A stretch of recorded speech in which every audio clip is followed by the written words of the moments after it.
तो field flux तुम्हारा ये है और आर्मेचर रिएक्शन फ्लक्स तुम्हारा ये है। इसको अगर रिजॉल्व करते हैं तो एक आता है क्रॉस मैग्नेटाइजिंग, एक आता है डीमैग्नेटाइजिंग। डीमैग्नेटाइजिंग के कारण क्या होगा, इसका मैग्नीट्यूड घट जाएगा, देखो घट गया, और क्रॉस के कारण ये इस एंगल की तरफ डेविएट हो जाएगा, मतलब अपने तरफ इसको पुल कर लेगा। ठीक है, तो इसके बीच एक एंगल बन जाएगा जिसको बोलते हैं डेल्टा लोड एंगल। ठीक है, यही सीन है। ठीक है, अब इसमें देखो सर ने क्या लिखा है, F A R leads F F by 90 plus psi degree. ठीक है, इसका कहने का मतलब क्या है कि एफ ए आर क्या है, आर्मेचर रिएक्शन फ्लक्स, और ये क्या है, ये तुम्हारा फील्ड फ्लक्स है जो कि रोटर के वाइंडिंग से क्रिएट हुआ है और ये स्टेटर के वाइंडिंग से क्रिएट हुआ है। ठीक है, तो पावर फ्लो को समझो, पावर कैसे फ्लो कर रहा है। स्टेटर पे तुमने 3 फेज सप्लाई दिया और जैसे ही सप्लाई दिया ये फ्लक्स बन गया, क्यों, क्योंकि स्टेटर के करंट में, जैसे स्टेटर के कंडक्टर में जैसे ही करंट फ्लो किया उसी करंट से तो ये फ्लक्स प्रोड्यूस हुआ। ठीक है, तो ये पहले प्रोड्यूस हुआ और ये तुम्हारा क्या है, रोटर का फ्लक्स, ठीक ना, एफ एफ। ठीक है, ये बाद में प्रोड्यूस हुआ। ठीक है, तो इसीलिए एफ ए आर लीड करता है एफ एफ को बाय 90 प्लस साई डिग्री। ठीक है, इसको और समझने के लिए देखो पहला डायग्राम देखो, पहला डायग्राम देखो। यहाँ पे जैसे ही तुमने 3 फेज सप्लाई दिया, स्टेटर का नॉर्थ और साउथ बन गया, नॉर्थ साउथ बनने से ये एफ ए आर मौजूद हो गया कोर में। ठीक है, उसके बाद रोटर को सप्लाई दिया गया और रोटर के सप्लाई के कारण ये फ्लक्स बना। ठीक है, एफ एफ। ठीक है,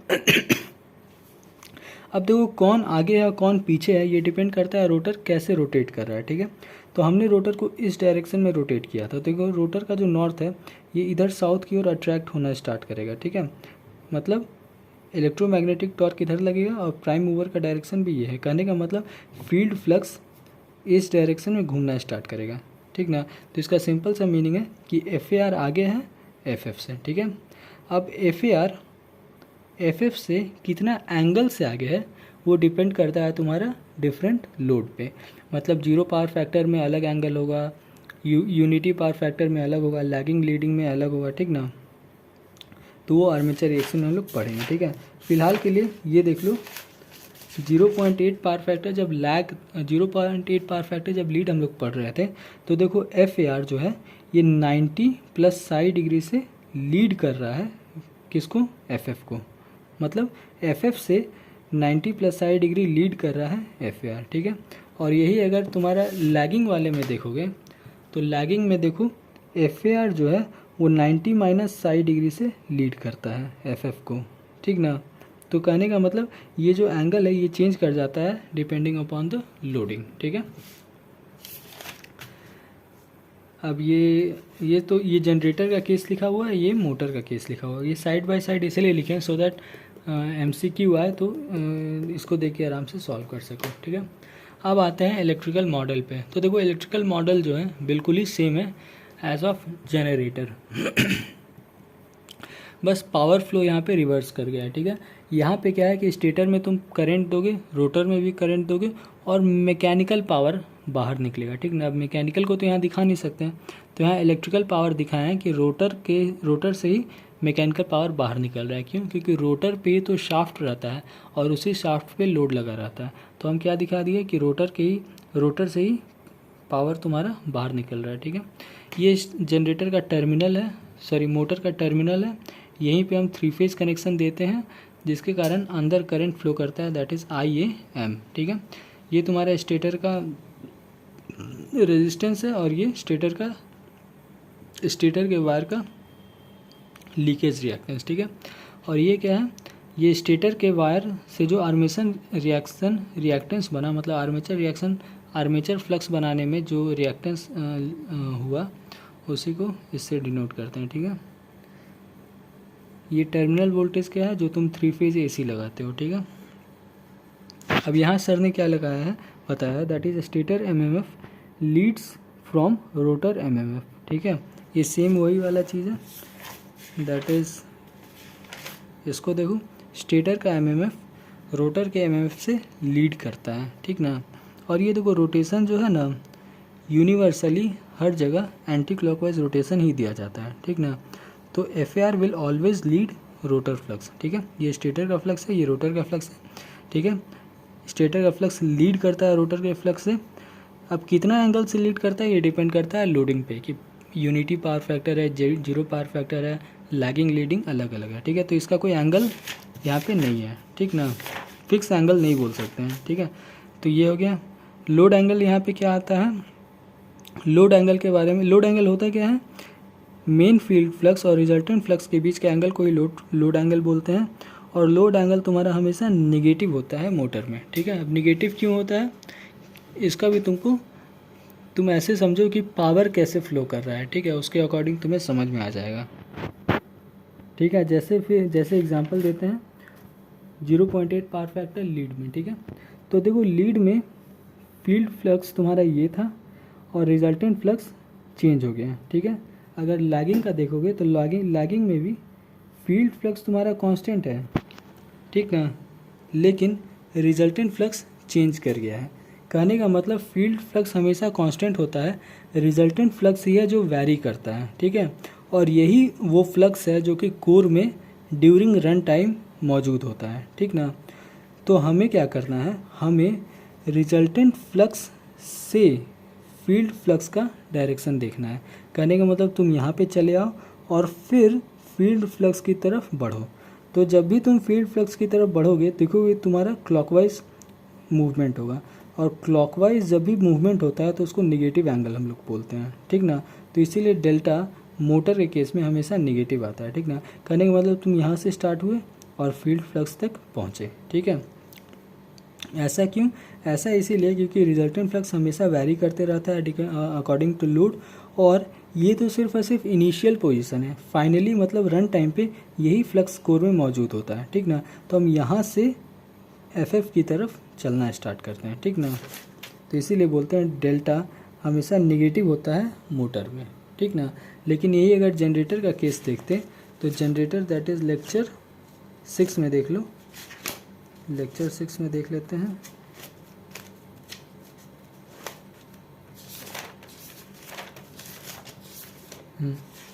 तो लेक्चर 6 में अगर देखोगे तो रिजल्टेंट से अगर एफ की तरफ बढ़ोगे तो ये क्या है, ये एंटी क्लॉकवाइज है ना, और एंटी क्लॉकवाइज को पॉजिटिव एंगल हम लोग डिनोट करते हैं, तो यहाँ पे डेल्टा पॉजिटिव आएगा, ठीक है।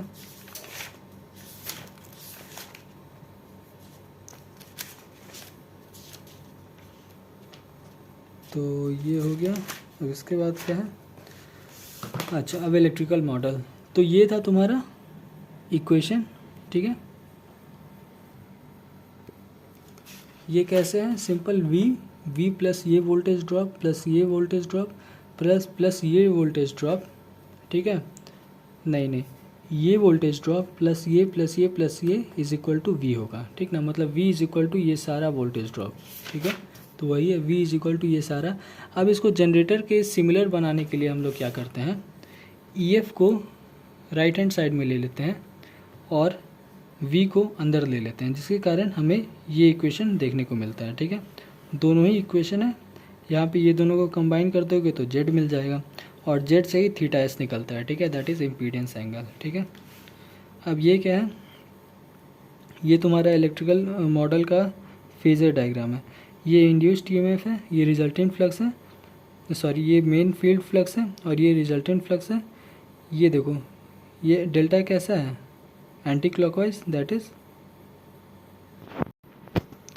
एंटी क्लॉकवाइज मतलब पॉजिटिव। ये देखो जनरेटर का है, ठीक ना, तो यहाँ पे पॉजिटिव है, ये कंपैरिजन के लिए बताए थे। मोटर का ये वाला है, मोटर का फेजर ये है, ठीक है। तो इसमें सबसे पहले EF कहने का मतलब 3 फेज सप्लाई के कारण जो एक्साइटेशन हुआ वो, और उसके बाद तुम्हारा करंट फ्लो करेगा IA, ठीक है। इस करंट से FAR आया और उसके बाद तुम्हारा रोटर में सप्लाई दिया गया, दैट इज़ फील्ड फ्लक्स। ये दोनों के कारण F रिजल्टेंट बना, ठीक है। और यहाँ से डेल्टा देखो clockwise, that is negative delta, ठीक है। और डेल्टा इसको भी डेल्टा ही बोलते हैं, लोड एंगल इसको भी बोलते हैं ER। अच्छा ये रिजल्टेंट फ्लक्स से 90 डिग्री तुम्हारा EMF, ठीक है।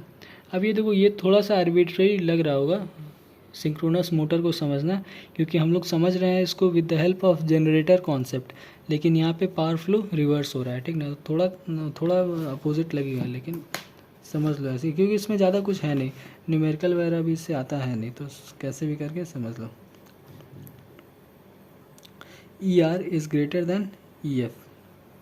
ई आर तुम्हारा बड़ा होगा ई एफ से, कैसे? क्योंकि रिजल्टेंट फ्लक्स हमेशा इस साइड होगा, ई एफ मेन फील्ड से इस साइड, तो इससे 90 डिग्री जो बनाओगे वो ई एफ से तो बड़ा ही आएगा। तो E R is greater than E F, ठीक है, that is terminal voltage. E R को क्या बोलते हैं? Terminal voltage. Terminal voltage of stator coil is greater than induced E M F in stator coil. ठीक है। अब उसके बाद तो अब ये तो ई एफ का स्टैंडर्ड इक्वेशन आ गया, ठीक है, that is excitation E M F का स्टैंडर्ड इक्वेशन आ गया। लेकिन ये जो चीज़ है ये हर लोडिंग कंडीशन पे बदलता है, तो इसके लिए हम लोग क्या करते हैं कि हर एक टाइप ऑफ लोड के लिए ई एफ निकालते हैं, ठीक है। हर एक टाइप ऑफ लोड करने का मतलब unity power factor, zero power factor और लैगिंग लीडिंग के लिए, ठीक है। तो सबसे पहले यूनिटी पावर फैक्टर में आर ए को कंसिडर करते हुए, ठीक है, तो कुछ ऐसा बनता है, दैट इज़ तुम स्टार्ट कहाँ से करोगे? स्टार्ट करने के लिए ये देख लो, तुम्हारा मेन वोल्टेज ये रहेगा, इससे तुमको सब माइनस करते जाना है, ठीक ना, तो तुम ई एफ तक पहुंच जाओगे। अच्छा, अप्रोच क्या होता है? अप्रोच समझ लो, तुम यहाँ से स्टार्ट करते हो, ठीक ना, मतलब तुम यहाँ इसमें से किसी एक को रेफरेंस मान लो, ठीक है, तो सबसे इजी है, जो सबसे बड़ा है उसको रेफरेंस मान लो और फिर उससे माइनस करते जाओ हर चीज़, तो तुम्हें ये मतलब लेफ्ट हैंड साइड वाला चीज़ मिल जाएगा, ठीक ना। तो हमने v को रेफरेंस मान लिया, that is v at an angle 0। अब इससे माइनस करना है आई ए आर ए और आई ए एक्सेस, ठीक ना। तो देखो आई ए एक्सेस जो होता है वो v से 90 डिग्री पे होता है, ठीक ना, जबकि आई ए आर ए तुम्हारे v के ही एंगल में होगा। क्यों? क्योंकि आई ए तो v के ही एंगल में है, यूनिटी पावर फैक्टर का केस है, तो आई ए आर ए v के एंगल में होगा और ये v से 90 डिग्री, ठीक है। तो अब हम क्या करते हैं, v आई ए एक्सेस को बनाने के लिए हमें ऊपर बनाना है, ठीक ना। ऊपर बनाओगे तो तुम्हें आई ए एक्सेस मिल जाएगा, ठीक है। लेकिन यहाँ पे चूँकि माइनस जे है तो तुम्हें माइनस जे के कारण उस चीज़ को नीचे कर दिए, ठीक ना। नीचे करने से देखो आई ए एक्सेस तुम्हें ऊपर बनाना है, ठीक ना, आई ए एक्सेस तुम्हें ऊपर बनाना है, लेकिन हमने ऊपर नहीं बना के क्या किया, नीचे बना दिया और साइन को माइनस कर दिया, ठीक ना। इसका इससे कोई रिलेशन नहीं है, हमको नीचे बनाना था, इसीलिए हमने निगेटिव साइन कर। निगेटिव डायरेक्शन से क्या होता है, फेजर का डायरेक्शन अपोजिट हो जाता है, ठीक ना। तो निगेटिव साइन से हमने इसको रिप्रेजेंट कर दिया आई ए एक्सेस, ठीक है। माइनस जे इसीलिए लगाया है क्योंकि ये नीचे डायरेक्टेड है, ठीक है। आई ए आर ए क्या होगा, सेम डायरेक्शन ऑफ वोल्टेज, मतलब आई ए आर ए कुछ ऐसे होगा, तो इसको हमने क्या किया, निगेटिव डायरेक्शन करके उलट दिया, ठीक ना। तो जो ऐसे हो रहा था वो अब ऐसे हो गया, एरो देखो, तो ये minus I A R A हो गया, ठीक है। देखो जो एरो होता है उसको बोलते हैं टॉप और इसको बोलते हैं बॉटम, ठीक ना। जब वेक्टर हम लोग ऐड करते हैं तो एक का टॉप होगा और दूसरा का बॉटम, ठीक ना, इसी को बोलते हैं वेक्टर एडिशन, ठीक है। और जब दोनों का टॉप मिलेगा इसका मतलब क्या है कि रिजल्टेंट लिया गया है, ठीक ना। जैसे ई एफ है तो ई एफ देखो यहाँ पे इसका टॉप है और ये इसका टॉप है, तो ई एफ जो है ऐड नहीं किया गया है, ई एफ रिजल्टेंट है। किसका रिजल्टेंट है? तो इसका और इसका, ठीक है। अब ये देखो आई ए जेड एस, ठीक है, ये जो चीज़ है आई ए जेड एस क्या है, इसका और इसका रिजल्टेंट है, ठीक। क्यों? क्योंकि आई ए जेड एस का भी टॉप इधर ही है, ठीक ना। ये बना देते हैं, आई ए जेड एस ऐसे जा रहा है, ठीक है। और रिएक्टेंस और रेजिस्टेंस के बीच जो एंगल बनता है इसी को बोलते हैं इम्पीडेंस एंगल, ठीक है। तो ये देखो ये वोल्टेज हुआ और ये इम्पीडेंस हुआ, ये दोनों ऐड होके इसका रिजल्टेंट बनेगा ई एफ, ठीक ना। वही चीज़ तो है, voltage plus I A Z S impedance, that is ये देखो V माइनस आई ए जेड एस, तो V माइनस आई ए जेड एस, ठीक ना, ये तुम्हारा ई एफ बन जाएगा, ठीक है। तो ई एफ का इक्वेशन ये आएगा। अब इसको तुम कैलकुलेटर में बैठा के कैलकुलेट कर लो, या फिर तो अगर कैलकुलेटर नहीं है तो हमें फिज़िकली इसे करना होगा, ठीक है। तो फिज़िकली हम लोग कैसे करते हैं, तो ये देखो ये ट्रायंगल बन रहा है, यहाँ पे हम लोग क्या करेंगे, ये साई कैलकुलेट करेंगे, ठीक है। साई कैसे कैलकुलेट होगा, टैन से, ठीक है। बेसिकली तुम्हें ईएफ पता करना है, तो ईएफ कैसे निकालोगे, ईएफ इनटू टैन साई तुम्हें दे देगा, ठीक ना। कहने का मतलब तुम जब वेक्टर लिखते हो तो वेक्टर में ए प्लस जे बी, तो इसका मैग्नीट्यूड क्या होता है, रूट अंडर ए स्क्वायर प्लस बी स्क्वायर, और एंगल कैसे देते हैं, टैन से, ठीक ना। Angle of tan inverse reactance upon resistance, ऐसे ही देते हैं ना। तो अगर इसका तुम टैन निकाल लोगे साई का, तो तुम्हें ईएफ का एंगल पता चल जाएगा, और मैग्नीट्यूड निकालने के लिए तुम्हें दोनों साइड का एडिशन करना होगा, ठीक है। तो यहाँ देखो ये चीज़ पूरा समझाया हुआ है, EF plus IARA plus JXS is equal to V, ठीक है। तो EF is equal to V minus IARA, ठीक है, माइनस JIAXS, ये तुम्हारा रियल पार्ट हो गया, ये इमेजनरी। तो मैग्नीट्यूड में क्या हुआ, रियल का स्क्वायर प्लस इमेजनरी का स्क्वायर, और एंगल में tan inverse imaginary upon real, ठीक है। तो ये तुम्हें मिल गया। साई को क्या बोलते हैं, साई को इंटरनल पावर फैक्टर एंगल बोलते हैं, ठीक है। कहने का मतलब पावर फैक्टर एक होता है वोल्टेज और करंट के बीच का एंगल, जो बाहर का मतलब लोड के पास जो हमें दिख रहा है, लेकिन इंटरनल क्या पावर फैक्टर है, उसको साई बोलेंगे, ठीक है। इस पर्टिकुलर केस में साई और डेल्टा सेम ही है, ठीक है। अब दूसरा केस में क्या किए, आर को नेगलेक्ट कर दिए, ठीक है। आर को नेगलेक्ट कर दिए तो ये वाला एरिया ख़त्म हो गया, तो ये वी, ये रिएक्टेंस, और ये दोनों का रिजल्टेंट EF, ठीक है। तो इसको और इसको अगर ऐड कर दोगे तो तुम्हें रिजल्टेंट मिल जाएगा, या फिर सिंपल कॉस डेल्टा ले लो। कॉस डेल्टा क्या होता है, बेस अपॉन हाइपोटेनियस, तो EF cos delta is equal to V, ठीक है।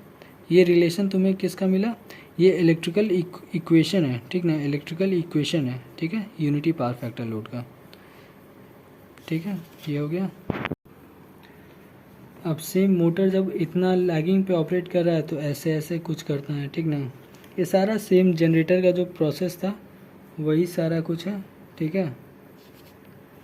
ये देख लो, ये यहाँ पे सर ने क्या बताया, for under excited always motor plus generator, मतलब ये जो एंगल का फॉर्मूला है delta is equal to psi minus phi minus psi, ये अंडर एक्साइटेड में फॉलो होगा, मतलब अंडर एक्साइटेड मोटर में भी, अंडर एक्साइटेड जनरेटर में भी, ठीक है। सिमिलरली यहाँ पे भी वही चीज़, delta is equal to psi minus phi, यहाँ फाई माइनस साई था और यहाँ साई माइनस फाई, ये ओवर एक्साइटेड दोनों में फॉलो होगा, ठीक है।